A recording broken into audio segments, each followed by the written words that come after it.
मुरली अमृत की धारा है धारा, जो देती दुखों से किनारा। मुरली अमृत की धारा है धारा, जो देती दुखों से किनारा। भूले जीवन में हो जाए शिव बाबा मुरली में समझाए। ओम शांति। आज की तारीख है 22 नवंबर 2021 की साकार मुरली। बाबा के महावाक्य। मीठे बच्चे, अभी तुम संगम युग पर हो। तुम्हें इस पुरानी कलयुगी दुनिया का कोई भी ख्याल नहीं आना चाहिए। प्रश्न। बाप ने बच्चों को श्रेष्ठ कर्म करने की व कर्मों को सुधारने की विधि क्या बताई है? उत्तर। अपने कर्मों को सुधारने के लिए सच्चे बाप से सदा सच्चे रहो। यदि कभी भूल से भी कोई उल्टा कर्म हो जाए तो उसे बाबा को फौरन लिख दो। सच्चाई से बाबा को सुनाएंगे तो उसका असर कम हो जाएगा, नहीं तो वृद्धि होती रहेगी। बाबा के पास समाचार आएगा तो बाबा उसे सुधारने की श्रीमत देंगे। ओम शांति। शिव बाबा ब्रह्मा द्वारा बच्चों से पूछ रहे हैं कि बच्चे, तुम यहाँ सवेरे से बैठे क्या कर रहे हो? तुम स्टूडेंट तो हो ही, तो ज़रूर यहाँ बैठे यह ख्याल करते होंगे कि हमको शिव बाबा पढ़ाने आए हैं। इस पढ़ाई से हम सूर्यवंशी बनेंगे, क्योंकि तुम राजयोग सीख रहे हो विष्णुपुरी का मालिक बनने के लिए। इस ख्याल में बैठे हो या किसको जिम्मेवारी, बाल बच्चे, धंधा धोरी आदि याद आता है? बुद्धि में यह रहना चाहिए कि यह है गीता पाठशाला। हमको भगवान पढ़ाते हैं और हम लक्ष्मी नारायण अथवा उनके कुटुंब के भांति बनेंगे। यह है राजयोग। बच्चों की बुद्धि में रहना चाहिए कि हम बाबा से डायरेक्ट सुनकर सूर्यवंशी घराने के भांति बनेंगे। लक्ष्मी नारायण का चित्र सामने खड़ा है, हमारा राज्य होगा। दुनिया में लोगों को मालूम नहीं है कि स्वर्ग किसको कहा जाता है।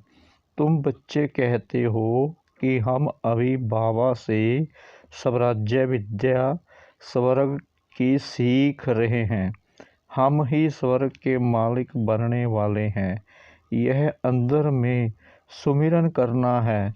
जैसे स्कूल में स्टूडेंट की बुद्धि में रहता है कि हम बैरिस्टर, इंजीनियर आदि बनने के लिए पढ़ रहे हैं। तुमको इतना भी याद रहता है व भूल जाते हो। तुम ऊंच ते ऊंच भगवान के स्टूडेंट हो। तुमको ऊंच ते ऊंच देवता बनाने के लिए बाप पढ़ा रहे हैं। तुम उनके बच्चे हो। आत्माएं इस शरीर द्वारा अपने भविष्य मर्तबे को याद कर रही हैं। यह शरीर के संबंधी जिस्मानी मलकियत, धंधा धोरी याद करती हैं।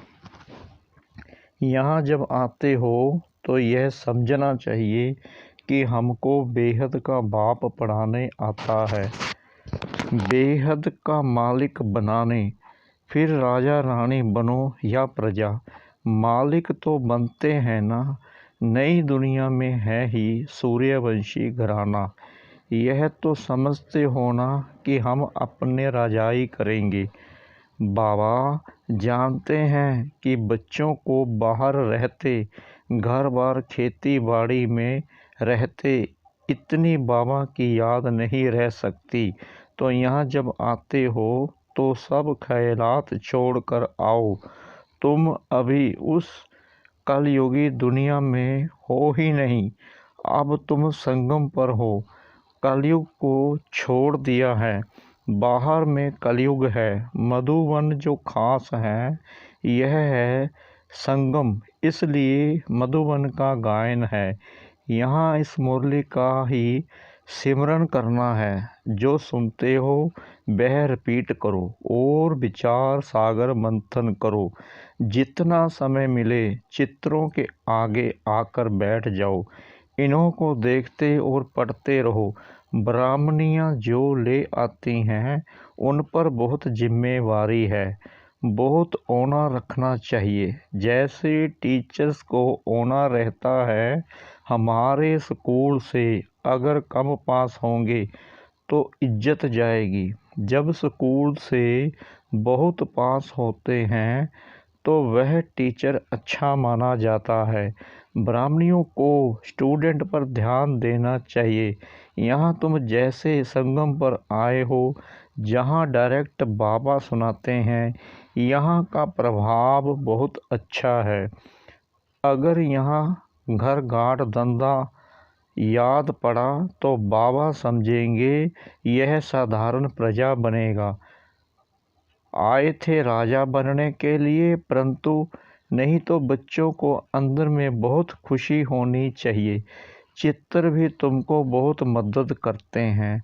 लोग अष्ट देवताओं के और गुरुओं के चित्र घर में रखते हैं याद के लिए, परंतु उन्हों को याद करने से मिलता कुछ भी नहीं। भक्ति मार्ग में जो कुछ करते नीचे ही उतरते आए हो। तुम बच्चों को ऊंच जाने का पुरुषार्थ करना है। घर में शिव बाबा का चित्र रख दो तो घड़ी घड़ी याद आएगी।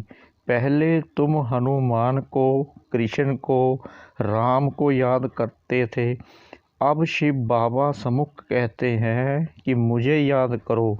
त्रिमूर्ति का चित्र बड़ा अच्छा है। यह चित्र सदैव पॉकेट में रख दो, घड़ी घड़ी देखते रहो तो याद रहेगी। बाबा भगत था तो लक्ष्मी नारायण का फोटो पॉकेट में रखता था, गद्दी के नीचे साथ साथ रखता था। उनसे मिला कुछ नहीं। अब बाबा से बहुत प्राप्ति हो रही है, उनको ही याद करना है। इसमें माया सामना करती है।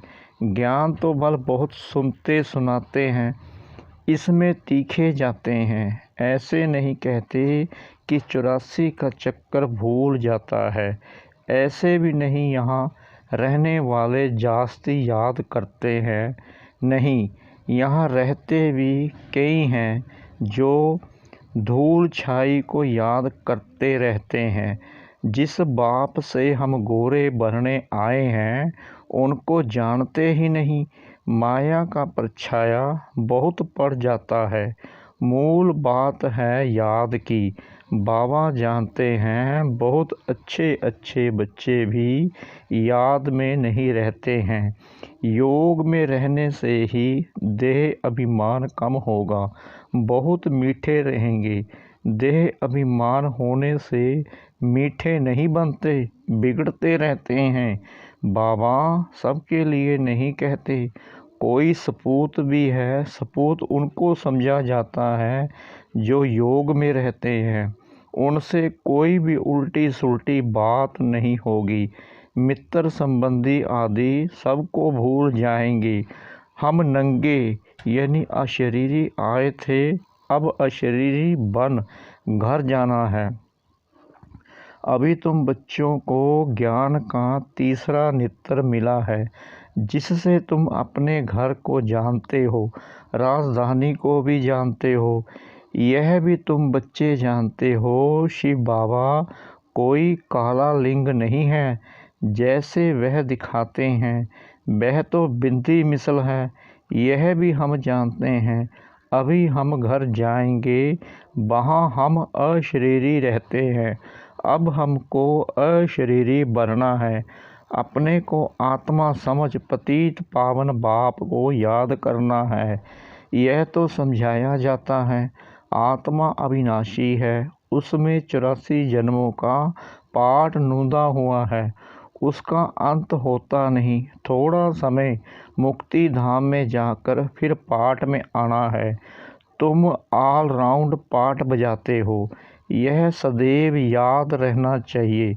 अभी हमको घर जाना है।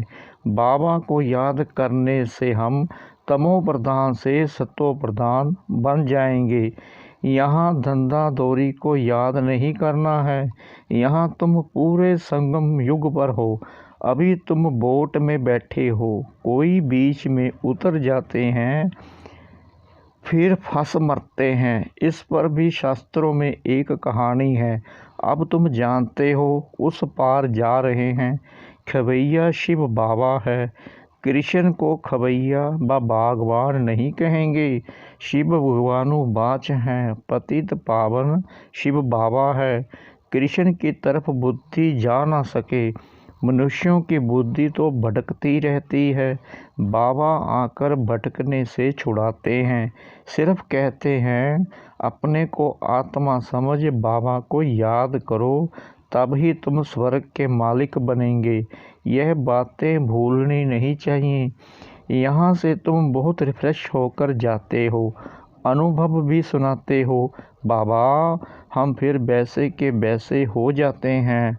मित्र संबंधी आदि का मुंह देखते हैं, लुभायमान हो जाते हैं। तुम बच्चे आशिक हो, काम काज करते माशूक को याद करो, तब ऊंच पद पाएंगे।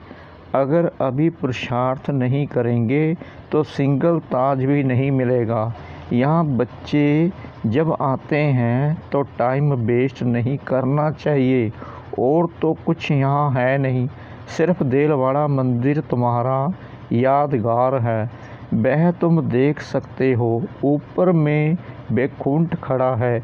झाड़ भी तुम्हारा क्लियर है। नीचे राजयोग में बैठे हो, ऊपर रजाई खड़ी है।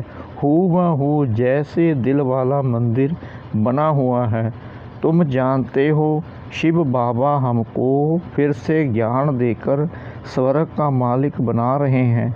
इस कलयुग का विनाश होना है। यह आदि देव आदि नाथ कौन है? तुम सबके ऑक्यूपेशन को जानते हो ना। इस समय की चर्चा फिर भक्ति मार्ग में चलती है। त्योहार व्रत सब इस समय के हैं। सच्चा व्रत है मन मना भव। बाकी निर्जल रखना, खाना नहीं खाना, यह कोई व्रत नहीं है।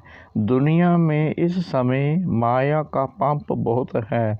पहले यह बिजली गैस आदि नहीं थी, फिर निकली है। 100 वर्ष हुए हैं इसमें मनुष्य फंस मरे हैं।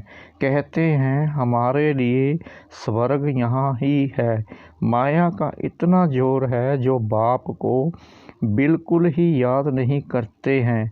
कहते हैं तुम चलकर देखो हम कैसे स्वर्ग में बैठे हैं। अब स्वर्ग के आगे तो यह कुछ भी नहीं है। कहाँ स्वर्ग कहाँ नरक। स्वर्ग की एक भी चीज़ यहाँ हो नहीं सकती। वहाँ हर चीज़ सतो प्रधान होगी। गायें भी फर्स्ट क्लास होंगी। तुम भी फर्स्ट क्लास बनते हो तो तुम्हारा फर्नीचर, खान पान आदि सब फर्स्ट क्लास होता है। सूक्ष्म वतन में फल आदि देखकर आते हो ना। नाम ही रखते हैं शुभी रस। दुनिया वालों को यह भी मालूम नहीं कि स्वर्ग है कहाँ। वहाँ सब कुछ सतो प्रधान होता है। यह मिट्टी आदि वहाँ नहीं पड़ती। दुख की कोई बात ही नहीं है। परंतु बच्चों को यह नशा अजुन चढ़ता नहीं है कि बाबा हमको स्वर्ग का मालिक बनाने के लिए यह पढ़ाई पढ़ा रहे हैं। चित्र कितने क्लियर हैं। चित्र बनने में समय तो लगता है। बाबा सब कुछ सर्विस अर्थ बनवाते ही रहते हैं, परंतु कोई तो अपने धंधे दौरी में इतना फंसे हुए हैं जो बाबा को याद भी नहीं करते हैं। प्रदर्शनी के चित्रों की मैगजीन भी है, वह भी पढ़नी चाहिए। गीता के जो नियमी होते हैं वह कहाँ भी जाएंगे तो गीता जरूर पढ़ेंगे। अब तुमको सच्ची गीता चित्रों सहित मिली है। अब अच्छी तरह मेहनत करनी चाहिए, नहीं तो ऊंच पद पा नहीं सकेंगे, फिर हाय हाय करनी पड़ेगी। जब साक्षात्कार होगा, इम्तिहान पूरा हुआ, फिर दूसरी क्लास में नंबर वार बैठ जाते हैं। यहाँ भी जब साक्षात्कार हो जाएगा तो नंबर वार रुद्रमाला फिर विजयमाला में जाएंगे। स्कूल में कोई बच्चे नापास होते हैं तो कितने दुखी हो जाते हैं। तुम्हारी है कल्प कल्पांतर की बाजी। कई बच्चे पूरी मैगज़ीन पढ़ते नहीं हैं। बच्चों को मैगज़ीन पढ़कर सर्विस करनी चाहिए। लिखते हैं बाबा फलानी को बदली कर दो, अच्छी ब्राह्मणी भेज दो। कोई ब्राह्मणी के साथ इतना प्यार हो जाता है, ब्राह्मणी बदली होने से गिर पड़ते हैं, सेंटर पर आना ही छोड़ देते हैं। कोई उल्टा काम हो जाए तो सच्चाई से फ़ौरन बाबा को लिखना चाहिए, तो पाप का असर कम हो जाएगा, नहीं तो वृद्धि होती जाएगी। बाबा सुधारने के लिए कहते हैं, परंतु कोई को सुधरना नहीं है तो पाप कर्म करना छोड़ते ही नहीं हैं, तकदीर में नहीं है तो बाबा को सच्चा समाचार नहीं देते हैं। बाबा के पास रिपोर्ट आने से सुधारने की कोशिश करेंगे। अच्छा, मीठे मीठे सिखलाते बच्चों प्रति माता पिता बाप दादा का याद प्यार और गुड मॉर्निंग। रूहानी बाप की रूहानी बच्चों को नमस्ते। हम रूहानी बच्चों की रूहानी बाप दादा को श्रद्धा भरी प्रेम भरी नमस्ते।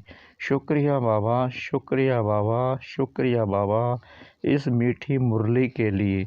धारणा के लिए मुख्य सार नंबर 1, अशरीरी बनने का पूरा अभ्यास करना है। कोई भी उल्टी सुल्टी बात नहीं करनी है। बहुत मीठा बनना है। किसी बात में भी बिगड़ना नहीं है। नंबर 2, मुरली का सिमरन करना है। जो सुनते हो उस पर विचार सागर मंथन करना है। मन मना भव का व्रत रखना है।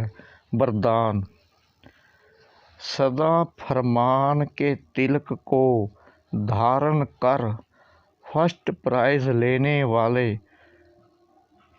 फरमान बरदार भव। जिन बच्चों के मस्तक पर फरमान बरदारी की स्मृति का तिलक लगा हुआ है, एक संकल्प भी फरमान के बिना नहीं करते, उन्हें फर्स्ट प्राइज प्राप्त होती है। जैसे सीता को लकीर के अंदर बैठने का फरमान था, ऐसे हर कदम उठाते हुए, हर संकल्प करते हुए बाप के फरमान की लकीर के अंदर रहो तो सदा सेफ रहेंगे। कोई भी प्रकार के रावण के संस्कार बार नहीं करेंगे और समय भी व्यर्थ नहीं जाएगा। स्लोगन, किसी से भी लगाव है तो वह लगाव पुरुषार्थ में अलबेला अवश्य बनाएगा। किसी से भी लगाव है तो वह लगाव पुरुषार्थ में अलबेला अवश्य बनाएगा। ओम शांति।